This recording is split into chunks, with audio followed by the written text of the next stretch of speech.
ஈரோடு மாவட்டத்தின் புனித மலைத்தொடரில் திகழும் முக்கிய தெய்வ ஸ்தலங்களில் ஒன்றுதான் சென்னிமலை முருகப்பெருமான் ஆலயம். மலை சிகரத்தில் வீற்றிருக்கும் ஆண்டவர் அன்றாட பூஜைகளில் இருந்து வரலாற்று சம்பவங்கள் வரை பல மர்மங்களையும் அதிசயங்களையும் தன்னகத்தே கொண்டிருக்கிறார். சென்னிமலை ஆண்டவரின் தினசரி காலை 8 மணி பூஜைக்கு பொதிகாலைகள் மூலம் 1320 படி வழியாக தீர்த்த குடங்கள் கொண்டு செல்வது பல வருடங்களாக தொன்று தொட்டு இருந்து வரும் வழக்கம். இந்நிலையில் கடந்த 1984 பிப்ரவரி 12 உலக அதிசயமாக இரட்டை மாட்டு வண்டி படி வழியாக மலை ஏறிய அதிசயம் நிகழ்ந்தது.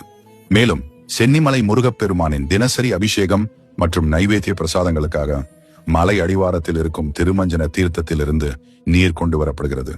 தமிழகத்தில் உள்ள பல முருகன் தலங்களில் கந்த சஷ்டி கவசம் பாடப்படுகிறது.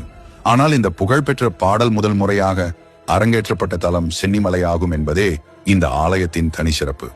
இந்த தலம் சுமார் 3000 ஆண்டுகள் பழமையானது என்று பண்டைய வரலாறுகள் கூறுகின்றன. இதன் தோற்ற வரலாறும் மிகவும் தனித்துவமானது. யார் பெரியவர் என்ற விவாதம் ஆனந்தன் என்ற நாகத்தையும் வாயு தேவனையும் கடுமையான வாக்குவாதத்தில் இழுத்தது. அவர்களின் போரால் மேருமலை பல பகுதிகளாக உடைந்து வெவ்வேறு திசைகளில் விழுந்ததாக கூறப்படுகிறது. அதில் முக்கியமான சிகர பகுதி தற்போது பெருந்துறை என அழைக்கப்படும் பகுதியில் விழுந்தது. தமிழில் சென்னி என்றால் தலை என பொருள்படும். இதனால் இந்த மலைக்கு சென்னிமலை என்ற பெயர் வந்தது. மேலும் மரபுகளில் இது சிரகிரி, புஷ்பகிரி, மகுடகிரி என்ற பெயர்களாலும் அழைக்கப்படுகிறது. மலையின் ஒரு பகுதியில் ஒரு காராம் பசு தினமும் பால் சொரிந்து கொண்டிருந்தது. இதில் ஏதோ மறைப்பொருள் இருக்கலாம் என சந்தேகித்த பசுவின் உரிமையாளர் அந்த இடத்தை தோண்டினார்.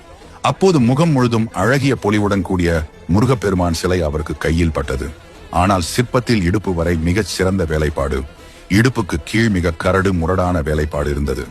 அந்த பகுதியை திருத்த சிறந்த சிற்பியை அழைத்து உளியால் வடிவமைக்க முயன்ற போது சிலையிலிருந்து ரத்தம் சொட்டத் தொடங்கியதாக நம்பப்படுகிறது. இதை கண்டு மக்கள் அதிர்ச்சி அடைந்து உடனே அந்த சிலை அப்படியே மலை சிகரத்தில் பிரதிஷ்டை செய்யப்பட்டது. இன்றும் அந்த சிலையின் கீழ் பகுதி வடிவமைப்பின்றி இருப்பதை காணலாம். இந்த ஆலயத்தில் வள்ளி, தெய்வானை அம்மன்கள் ஒரே கல்லிலிருந்து வடிவமைக்கப்பட்ட சன்னதியில் அருள் பாலிக்கிறார்கள். இந்த வகை சிற்பம் மற்ற முருகன் தலங்களில் காண முடியாத அரிய தனிச்சிறப்பு. சென்னிமலை முருகப்பெருமான் செவ்வாய் கிரகத்தின் தெய்வ அம்சமாக இங்கு வழிபடப்படுகிறார்.